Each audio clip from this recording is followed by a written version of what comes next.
I want you to, like, just imagine something with me for a second. You are standing on a rocky mountain ridge, right? Okay, setting the scene. Yeah. And you're looking down into this incredibly lush, vibrant green valley. But instead of seeing, a herd of deer or a flock of migrating birds, you see these massive, long-necked dinosaurs just peacefully grazing on the canopy below you. It's quite the image. Right. And stalking through the tree line are these huge, brightly colored, heavily feathered predators. And then you look up, and the shadows crossing your face, well, they aren't from clouds. They're from giant flying reptiles soaring over these rivers that are just absolutely packed with enormous crocodiles. Which paints a picture of a world that feels incredibly alien. I mean, almost like science fiction. Yet it's built entirely on the biological foundation of our own Earth. Yeah. It's not fantasy at all. No, not at all. It's a very specific projection of what might have been, which brings us to the source material we're pulling from today, an exploration of alternate history called The Asteroid That Missed, a Dinosaur Dominion. Right. Our mission for this deep dive is to explore a scientifically grounded scenario where the single most defining event of our planet's past simply, well, it just doesn't happen. We're talking about altering the trajectory of a literal piece of space debris. I mean, 66 million years ago, a 10-kilometer-wide asteroid was hurtling toward the Yucatan Peninsula at like 70,000 kilometers per hour. Which is terrifyingly fast. Yeah, and in reality, it slammed into the crust, releasing more energy than billions of nuclear bombs. It vaporized rock, triggered this massive thermal pulse that set continents on fire, and basically kicked up a debris cloud that blocked out the sun. Halting photosynthesis and totally collapsing the global food web. Okay, let's unpack this. Right. Walk us through the inciting non-incident of this alternate timeline, because in the scenario we are exploring today, that catastrophic impact is replaced by nothing more than like a spectacular light show. Right, so imagine the rock is perhaps just a fraction of a degree off its historical course. Just a tiny nudge. Just a slight miss. Exactly. It streaks through the upper atmosphere, maybe creating a really brilliant meteor shower for a night, and then it just skips back out into the void of space. Wow. So there is no thermal pulse, no impact winter, no trophic collapse. The planet wakes up the next morning, the sun shines, and the Cretaceous period just, continues. Just another day. What's fascinating here is the sheer momentum of evolution. Because that rock misses, the age of dinosaurs never reaches its abrupt conclusion. The ecological reset button, which historically cleared the board and allowed new classes of animals to rise up, Like us. right, like mammals, Huh. that button is never pushed. The dinosaurs just retain their absolute monopoly on the planet's macrofauna niches. And I really want to point this out directly to you listening right now. This deep dive is really a shortcut to understanding the absolute fragility of our own evolution. I mean, everything in your life, the device you are using to hear my voice right now, the city you live in, your very existence, it all hinges on that exact cosmic collision. It's a sobering thought. Because if that rock misses, our mammalian ancestors never get their shot at the big time. They're just stuck. Yeah, the reality for mammals in a continuous Cretaceous world is highly, highly constrained. I mean, before the extinction event, early mammals were already a pretty diverse group, but they were subjected to a principle called competitive exclusion. Meaning they couldn't just level up. Precisely. Huh. They couldn't evolve into large herbivores or apex predators because theropods and ceratopsians already dominated those exact roles. Yeah. The energy required to displace an established, highly adapted apex species is just immense. So mammals adapted to the fringes. Right, so they were playing this permanent high-stakes game of hide and seek. It's like mammals in this timeline are the permanent understudies in a theater production. Oh, I like that analogy. But the lead actors, the dinosaurs, they never get sick, they never retire, and they never give up the stage. And the scale of what doesn't happen because of that competitive exclusion is just staggering. Because the understudies never take over, you have no elephants, right? No whales, no lions. Right, creates a massive evolutionary bottleneck. To grow larger, an animal needs access to abundant resources and territory, which usually means diurnal foraging, hunting and eating during the day. But the day is dangerous. Very. The daylight hours are violently contested by visual hunters like dromaeosaurs. So mammals are basically forced to remain small, nocturnal, and burrowing underground. Just scurrying around in the dark. Yeah, they invest their evolutionary energy into enhanced olfaction and hearing rather than sheer size or complex diurnal social structures. Which means the evolutionary pressures that eventually led to primates never materialize. Like they never even get a chance to start. Exactly. The forest canopy is ruled by agile, feathered theropods and early birds. There was no empty arboreal niche for a tiny shrew-like mammal to exploit and gradually evolve into a lemur, and then a monkey, and then an ape. Wow. The entire hominid evolutionary tree is effectively pruned before it can even sprout. Earth remains entirely wild, with dinosaur dominance acting as this permanent ceiling on mammalian potential. So, if mammals are trapped underground, who is ruling the surface? Because if you give dinosaurs tens of millions of uninterrupted years, they aren't going to remain static, right? Oh, definitely not. The T-Rex or the Triceratops wouldn't just stay exactly the same for another 66 million years. They are going to hyper-specialize across the globe. Yeah, evolution is a relentless engine of adaptation. One of the primary shifts we'd see is a massive increase in plumage. Feathers everywhere. Right. The trend toward feathers in theropods was already well underway for thermoregulation and display. Without the extinction event, this would just amplify. You wouldn't be looking at these scaly, gray, reptilian monsters like in old movies. Right. You'd be looking at incredibly colorful, highly coordinated feathered apex predators, utilizing complex visual displays, much like modern birds of paradise do today. But, scaled up to the size of a grizzly bear or larger. That is wild. The visual of a pack of giant, brilliantly colored, feathered hunters moving silently through a prehistoric forest is both beautiful and terrifying. It really is. And because of continental drift, right, these land masses are pulling apart over millions of years, creating these isolated laboratories for evolution. The geographic breakdown of this hyper-specialization from the source material is fascinating. It is. Continental isolation drives unique evolutionary pathways. Take South America, for example. Being entirely cut off for millions of years, it acts as a closed system. So no new predators moving in. Right. Without land bridges to allow new competitors in, the predator-prey arms races just escalate dramatically. This leads to island gigantism on a continental scale. Wow. Yeah, producing massive hypercarnivorous predators that are hunting these incredibly heavily armored prey.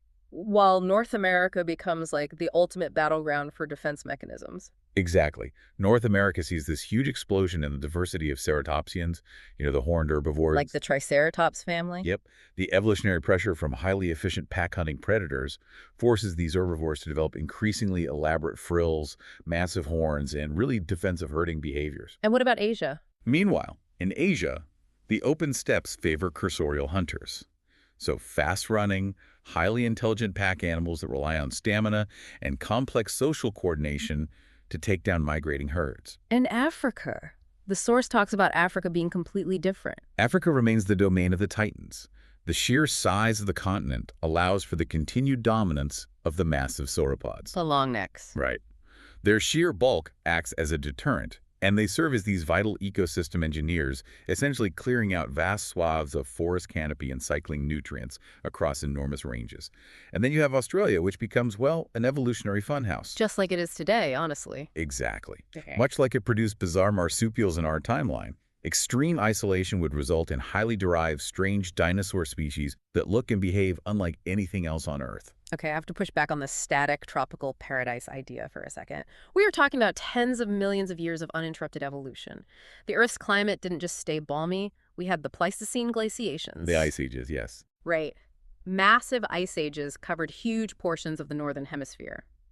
How do dinosaurs, creatures we traditionally associate with warm, humid swamp environments, how do they survive a global deep freeze? It's a vital question, but we really have to discard that outdated notion of dinosaurs as sluggish, cold-blooded reptiles entirely dependent on the sun. Okay. Many dinosaurs were mesothermic or even fully endothermic, meaning they generated their own body heat. As the planet's climate cycled into ice ages, they would absolutely adapt. The presence of feathers is already a massive advantage there. Right, so they just bulk up and grow thicker feathers. Yeah, we would see the evolution of dense, insulating plumage, essentially built-in down jackets. It's similar to what we saw in the Tyrannosaurus, which was an early feathered tyrannosaur that lived in much cooler climate. Oh, wow, so they were already equipped for it. Exactly. They would also follow Bergmann's rule, where populations in colder climates evolve larger body masses to reduce their surface area to volume ratio, conserving heat. That makes sense. Conversely, they might follow Allen's rule, evolving shorter tails, snouts, and limbs to prevent frostbite. They would develop complex seasonal migration patterns, tracking the retreating ice sheets. And of course, the flora they relied on would adapt right alongside them. Which brings up the plant life. Because the forests wouldn't look like the oak and maple woodlands we have today, right? No, not at all. The evolution of flora is deeply tied to the mega herbivores that eat it, because massive sauropods and ceratopsians constantly browse the canopy and trample the underbrush. The Angiosperms, flowering plants and broadleaf trees. right, those would have a much harder time establishing dominance. They rely on rapid growth and spreading, which is incredibly difficult when a 50-ton animal is constantly bulldozing the landscape. Yeah, I guess a daisy doesn't stand much of a chance against a brachiosaurus. Exactly. So ancient conifers, towering cycads, and massive ferns would maintain a much stronger grip on the global ecosystem. The forest would remain incredibly dense and fundamentally prehistoric looking. So the land is totally locked down by fettered giants navigating these dense conifer forests. But if the continents are saturated with apex predators, the oceans and skies must be just as ruthlessly competitive. Let's look at the marine ecosystems. What happens when the oceans never experience that trophic collapse from the asteroid? Well, the marine ecosystem remains incredibly hostile. The niche of the apex marine predator is never vacated. Mosasaurs, which were already these highly adapted, fully aquatic reptiles, they just continued to dominate. They don't give up an inch. No. They had already evolved viviparity, meaning giving birth to live young at sea, and were likely endothermic too. Given millions more years, they would become even more hydrodynamically streamlined. They might even develop highly specialized sonar or echolocation to hunt in the deep ocean, much like modern toothed whales do. And because mammals are stuck as these tiny shrew-like creatures on land, there is zero chance of an early mammal wading into the shallows and eventually evolving into a whale or a dolphin. None. That evolutionary avenue is completely walled off by just a literal wall of mosasaur teeth. Yeah, the oceans are effectively closed to new management. Alongside mosasaurs, you have plesiosaurs, evolving increasingly specialized necks for ambushing schools of fish, and ancient shark lineages constantly innovating just to survive the intense pressure from these reptilian leviathans. And the skies above these oceans are just as crowded, right? Birds are already evolving by this point, but they have to share the airspace with pterosaurs. And the text notes some of these giant flying reptiles already had wingspans exceeding 10 meters. Yeah, the biomechanics of a pterosaur like Quetzalcoatlus are just mind-boggling. I mean, to achieve flight at that massive scale, they utilized a unique quadrupedal launch mechanism, essentially vaulting themselves into the air using their massive forelimbs. That must have been wild to see. It would be. And because they don't have to compete with birds for the small, highly maneuverable forest niches, pterosaurs would monopolize the large-scale, soaring niches. They would become the ultimate ocean wanderers or massive terrestrial scavengers. Here's where it gets really interesting. Let's jump ahead to the absolute wildest concept in this scenario. Okay, let's hear it. If an intelligent species of dinosaur eventually looked up at the sky and wanted to invent commercial aviation, they wouldn't be studying the flapping wings of birds. They would be studying the rigid, membrane wing aerodynamics of a soaring 10-meter pterosaur. Yes, and that concept, the idea of an intelligent dinosaur engineering an aircraft, forces us to confront the most debated topic in this whole area of speculative biology. The evolution of sentience. Exactly. Could a dinosaur actually develop human-level intelligence and build a civilization? Well, if we look at the late Cretaceous period, the raw materials for high intelligence were already there. Really? Yeah, look at Troodontids. They were a group of bird-like theropods, and they had an exceptionally high encephalization quotient, which means their brains were very large compared to their body mass. Oh, so they were smart. Very. They possessed binocular vision, grasping forelimbs, and they likely engaged in complex, coordinated pack hunting. So they were already communicating and solving environmental puzzles. Exactly. High intelligence isn't a uniquely human monopoly. It's just an expensive but highly effective survival strategy.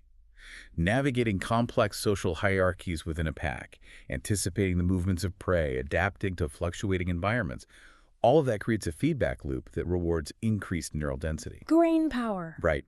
Given 66 million more years of this feedback loop, it is entirely scientifically plausible that natural selection would favor cognitive expansion, leading to abstract reasoning, complex vocal syntax, and eventually the conceptualization of tools.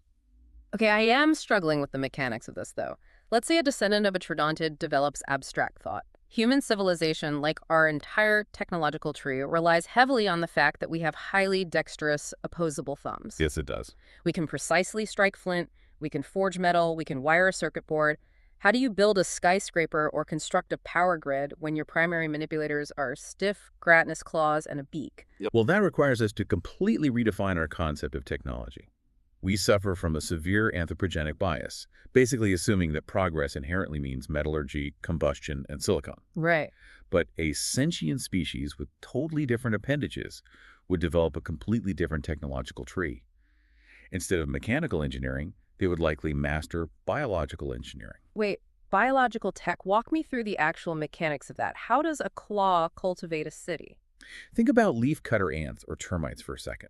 They build massive, climate-controlled, structurally sound megacities using nothing but biological secretions and fungal agriculture. Oh, wow, that's true. Now scale that instinctual behavior up to a fully sentient, calculating mind. An intelligent theropod wouldn't quarry stone or smelt iron ore. They might use specific cultivated enzymes in their saliva or use targeted pruning techniques with their beaks to manipulate the growth hormones of massive ancient cycads or fast-growing flora. So they're essentially guiding the growth of living trees to form structures, weaving the canopies together into living architecture. Precisely. They work symbiotically with their environment rather than extracting from it. Their infrastructure is alive. And this biological mastery extends to animal husbandry, too. Oh, like farming. Yeah.